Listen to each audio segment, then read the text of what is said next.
नमस्कार दोस्तों, मैं हूं मनविंदर। एमबीएन नेटवर्क में आप सभी लोगों का बहुत स्वागत है। दोस्तों, महाराष्ट्र की धरती पे पता नहीं कौन-सा भूचाल आ गया है, बार-बार धरती हिल रही है और ऐसा महसूस हो रहा है कि वहाँ जो अब आपस में एक राड़ पैदा हो गई है, शिवसेना और शिवसेना में, वो समाधान से बाहर होती जा रही है। वहाँ के हालात काबू से बाहर हो रहे हैं। आपसी कलह इतना ज़्यादा हो रहा है कि अ ऐसा लग रहा है कि आने वाले दिनों में इस कलह को रोकने के लिए कोई बड़ा कदम उठाया जा सकता है जिसकी किसी ने कभी कल्पना भी नहीं की थी। क्योंकि उद्धव ठाकरे के उद्धव ठाकरे ने असली शिवसेना की मान्यता के संबंध में महाराष्ट्र अध्यक्ष के फैसले को चुनौती देने के लिए सुप्रीम कोर्ट का दरवाजा खटखटाया है। यानी कि वो सुप्रीम कोर्ट पहुंच गए हैं और इस फैसले से राज्य में राजनीतिक विवाद छिड़ गया है। इनफैक्ट ये विवाद तो उसी दिन से छिड़ा हुआ है जिस दिन से एकनाथ शिंदे ने सीएमशिप की शपथ ली थी। यह भी देखना बहुत दिलचस्प होगा चूँकि मामला सुप्रीम कोर्ट में पहुँच गया है, तो वहाँ पर ये कोई एक आध दिन की गेम नहीं है। ये एक टाइम टेकिंग प्रोसेस है और इसमें बहुत टाइम लगने वाला है। लेकिन सत्ता की ललक हर कदम को बहुत जल्दी उठाने के लिए कह रही है, जो लोग शिवसेना को हथियाना चाहते हैं। दरअसल महाराष्ट्र विधानसभा अध्यक्ष राहुल नार्वेकर ने हाल ही में शिवसेना के नेता संजय राउत के नेतृत्व वाले गुट को असली शिवसेना घोषित किया था। इस कदम से महाविकास आघाड़ी गठबंधन जिसमें शिवसेना, एनसीपी और कांग्रेस शामिल है, इन सब के रिश्ते बहुत मैस हो गए हैं, बहुत टेंशन आ गई है उनमें। और महाराष्ट्र विधानसभा अध्यक्ष राहुल नार्वेकर ने हाल ही में सेना बनाम सेना का जो एक युद्ध था, उसमें एकनाथ शिंदे गुट के पक्ष में फैसला सुनाया और शिवसेना के भीतर कलह के समाधान के संकेत दिखाई नहीं दे रहे हैं। भसड़ है कि बढ़ती ही जा रही है। अब अविभाजित पार्टी के संविधान के 1999 संस्करण के आधार पे नार्वेकर ने फैसला सुनाया। शिंदे गुट को के पक्ष में उन्होंने फैसला सुनाया और उन्होंने ये दावा किया कि उद्धव ठाकरे के पास शिंदे को निष्कासित करने का अधिकार नहीं था। इस तरीके से शिवसेना के सदस्य के रूप में उन्हें रखा गया था और सोमवार को तो एकदम से समझ लीजिए कि तूफान आ गया। उद्धव ठाकरे जो कभी शिवसेना के नेता थे, सुप्रीम कोर्ट पहुंच जाते हैं और जून में अविभाजित शिवसेना छोड़ने के बाद शिंदे के गुट में शामिल होने वाले सांसदों को अयोग्य ठहराने वाली मांग करने वाली याचिकाओं को स्पीकर द्वारा खारिज किए जाने का भी ठाकरे ने विरोध किया। अब उनके मन में इतना गुबार भरा हुआ है। नार्वेकर के फैसले के बाद अपना असंतोष व्यक्त करते हुए ठाकरे ने स्पीकर पर लोकतंत्र को कमजोर करने और शिंदे के निर्देशों पर काम करने का आरोप लगा दिया है। वेरी ऑब्वियस, ये तो उन्हें करना ही था। अच्छा, आजकल 2-3 डायलॉग बड़े कॉमन हो गए हैं। सुप्रीम कोर्ट का अपमान, लोकतंत्र की हत्या। आप आए दिन सुनते हैं, अगर किसी की बात ना मानी जाए तो सुप्रीम कोर्ट का अपमान हो गया। अगर किसी की बात मान ली गई तो सुप्रीम कोर्ट से ऊंचा नहीं। और लोकतंत्र की हत्या, लोकतंत्र की हत्या जैसे डायलॉग तो लोग सदन में भी बोलना शुरू कर दिए हैं।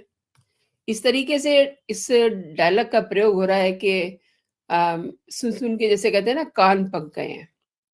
नार्वेकर ने ये कहा था कि कोई भी पार्टी नेतृत्व अंदरूनी असंतोष या अनुशासनहीनता को दबाने के लिए संविधान की 10वीं अनुसूची यानी कि दल बदल विरोधी कानून के प्रावधानों का उपयोग नहीं कर सकता। और स्पीकर ने यह भी कहा था कि जून 2022 में जब पार्टी विभाजित हुई थी तो शिंदे समूह को पार्टी के कुल 54 विधायकों में से 37 का समर्थन प्राप्त था और चुनाव आयोग ने 2023 की शुरुआत में शिंदे के नेतृत्व वाले गुट को शिवसेना नाम और धनुष और तीर निशान सौंप दिया था। तब से ठाकरे गुट में अंदर ही अंदर एक तूफान सा चल रहा था। जैसे-जैसे चुनाव का समय नज़दीक आ रहा है और इधर महाराष्ट्र में तो विधानसभा के चुनाव भी हैं। असल वजह यही है। ये जो अंदर उनके उबाल उठ रहे हैं ना, उसकी वजह यही है।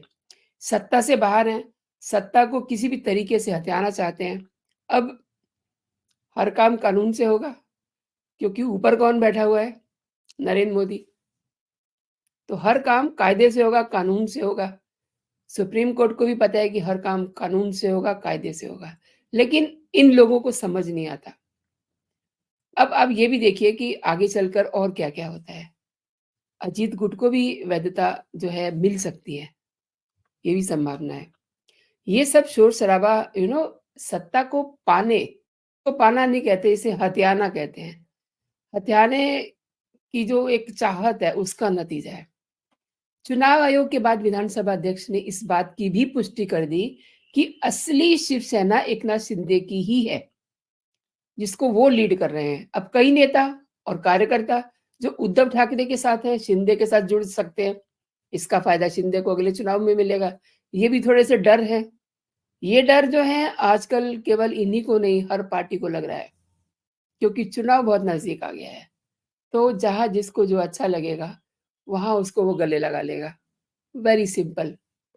और हर मुखिया को ये डर है कि कोई उसे छोड़ ना जाए। खैर, आगे बढ़ते हैं। भाजपा और शिंदे गुट ने पिछले 1 साल से कैबिनेट का विस्तार रोक रखा है और लोकसभा चुनाव से पहले विस्तार हो सकता है। इसमें दोनों पक्षों की नाराज़गी दूर करने में मदद मिलेगी और मंत्रालय के प्रभाव से संबंधित विधायकों के लोकसभा क्षेत्रों में गठबंधन का फ़ायदा होगा। बातें तो बहुत सारी हैं। इसी चीज़ का डर है और भाजपा ने जिस तरीके से शिंदे के ग्रुप को कहिए कि एक फ़ॉर्म दी थी, उसी तर्ज पे अजीत पवार के गुट को राष्ट्रवादी पार्टी से तोड़ा था। अब शिंदे का ग्रुप वैध हो गया और पवार के ग्रुप के खिलाफ कार्रवाई की जो संभावना है थोड़ी कम है। तो ये सारी चीज़ें जो है ना, ये परेशान कर रही हैं ठाकरे गुट को। अच्छा, एक चीज़ और भी है, ये आज की राजनीति में एक बहुत कॉमन सी बात हो गई है। मैं आपको एक क्लिपिंग दिखाना चाहती हूँ। उससे आप समझ जाएँगे कि ये दरअसल चक्कर क्या है।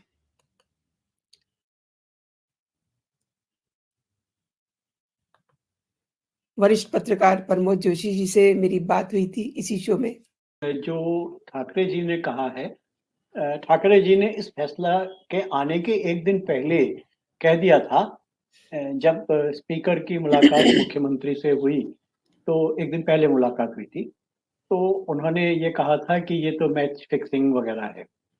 लेकिन ऐसा है कि सुप्रीम कोर्ट में जाने का अधिकार ठाकरे जी का है और वो जाएंगे भी, बात ये नहीं है। पर स्पीकर को अपना निर्णय करने का अधिकार था। स्पीकर का अधिकार कितना है, कितना न्याय संगत है, कितना संविधान सम्मत है, इसकी जांच तो सुप्रीम कोर्ट में जाएगा, तो कुछ ना कुछ सुप्रीम कोर्ट को जांच करनी होगी।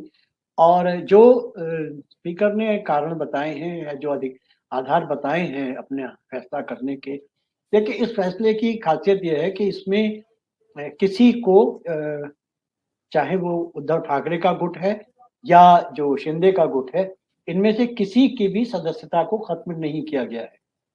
यानी एक प्रकार से पार्टी के विभाजन को मान लिया है। अब विभाजन और दूसरा, उन्होंने संविधान का जिसका उल्लेख किया है, वो 1999 के संविधान का के आधार पर उल्लेख किया है। जी। 2018 में कोई संशोधन हुआ है, उसका नहीं किया है, क्योंकि वो चुनाव आयोग के पास जो संविधान संशोधित संविधान है, वो इन्होंने नहीं दिया है। इसका मतलब उसमें कोई तत्व छिपाए हैं। जो मूल विषय है उसका ये है कि जब तक बाल ठाकरे थे, बाबा साहब बाल ठाकरे इसके थे, तो वो सुप्रीम लीडर थे। तो एक भारतीय राजनीति में एक सुप्रीम लीडर की परिकल्पना या अवधारणा जो है, यानी वो व्यक्तिगत रूप से अब ये मान लिया गया कि उनका बेटा भी सुप्रीम लीडर होगा। वैसे ही जैसे कि मुलायम सिंह का बेटा भी सुप्रीम लीडर होगा, जैसे कि राजीव गांधी का बेटा भी ही सुप्रीम लीडर होगा, इंदिरा गांधी का बेटा ही सुप्रीम लीडर होगा। तो ये जो पारिवारिक जो वंशानुगत जो बातें हैं, या ममता बनर्जी अगर जिसको कहेंगी, या मायावती जिसको कहेंगी, या नीतीश कुमार जिसको कहेंगे, लालू यादव जिसको कहेंगे, या स्टैलिन जिसको कहेंगे, आप ध्यान दीजिए भारत की राजनीति में शरद पवार जिसको कहेंगे, यानी कोई पार्टी आपको ऐसी नहीं मिलेगी जिसमें जो इनहेरिटेंस है, यानी कि एक पीढ़ी से दूसरी पीढ़ी में जब पार्टी जाती है तो उसमें लोकतांत्रिक तरीके से लीडरशिप का चयन नहीं होता, बल्कि परिवार के आधार पर होता है। तो ये एक बड़ा प्रश्न है जिस पर सुप्रीम कोर्ट को भी विचार करना होगा कि क्या ये लोकतांत्रिक है। तो क्यों मान लिया जाए कि उद्धव ठाकरे ही उस पार्टी के लीडर हैं या उनके हाथ में सत्ता है, ये मान लेने का क्या कारण है? यानी कि फिर कल को उद्धव ठाकरे का बेटा होगा, फिर उसका बेटा होगा, तो ये तो फिर लोकतंत्र नहीं हुआ, ये तो कुछ और हो गया, राजतंत्र हो गया। तो ये राजतंत्र जो है ना, ये फैलाना चाह रहे हैं। मतलब अब भारतीय राजनीति में ऐसे बहुत सारे एग्ज़ाम्पल हैं। लालू यादव अपने बेटे के लिए मरे जा रहे हैं कि वो मुख्यमंत्री बन जाएँ। सोनिया गांधी अपने बेटे के लिए परेशान हैं, भले उसमें रत्ती भर की अकल नहीं है, लेकिन वो प्रधानमंत्री बनना चाहिए। और मुलायम सिंह यादव अपने बेटे को सब कुछ बनाना चाहते थे, बने भी, और अब वो चाह रहे हैं कि बस उनकी सत्ता उन्हीं के हाथ में रहे। तो ये जो वंशानुगत एक पकड़ की बात है ना, ये जब नहीं हो पाया तो ठाकरे परेशान हैं, क्योंकि ठाकरे साहब जो बड़े वाले थे, अब उद्धव ठाकरे को लग रहा है कि मेरे पिताजी के पास सब कुछ था तो वो मेरे पास आ जाना चाहिए। लेकिन जो पार्टी का संविधान है, वो भी तो कोई चीज़ है ना। सब बातों को छोड़ दीजिए, लेकिन अब चूँकि वो दोबारा से इस फैसले के खिलाफ दोबारा से पहुँच गए हैं सुप्रीम कोर्ट में, तो ये जो सुप्रीम कोर्ट ने 14 दिसंबर 2023 को इस फैसले में आखिरी सुनवाई की थी, तब स्पीकर के लिए फैसला लेने की आखिरी तारीख 31 दिसंबर से बढ़ा करके 10 जनवरी कर दी थी। यानी कि सुप्रीम कोर्ट में आखिरी सुनवाई के 28वें दिन स्पीकर ने अपना फैसला सुनाया था। अब उसके खिलाफ फिर से सुप्रीम कोर्ट।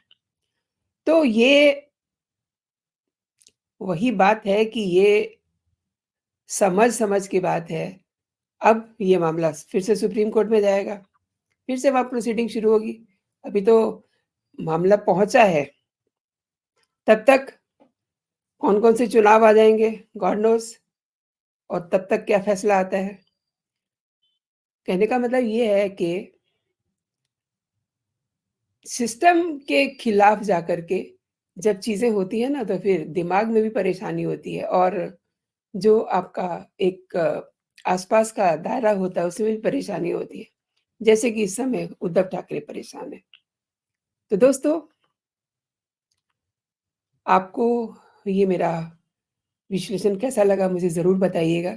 इस वीडियो को अगर आपने पसंद किया तो इसे लाइक ज़रूर कीजिएगा। अगर आप मेरे चैनल पे पहली बार आए हैं तो मेरे चैनल को सब्सक्राइब ज़रूर कर लीजिए, ताकि मेरे जो भी कंटेंट हो आप तक सबसे पहले पहुँचे। तो अभी के लिए इतना ही दोस्तों, आप अपना और अपनों का ख़्याल रखिए, खुश रहिए, स्वस्थ रहिए। जय हिंद, जय भारत।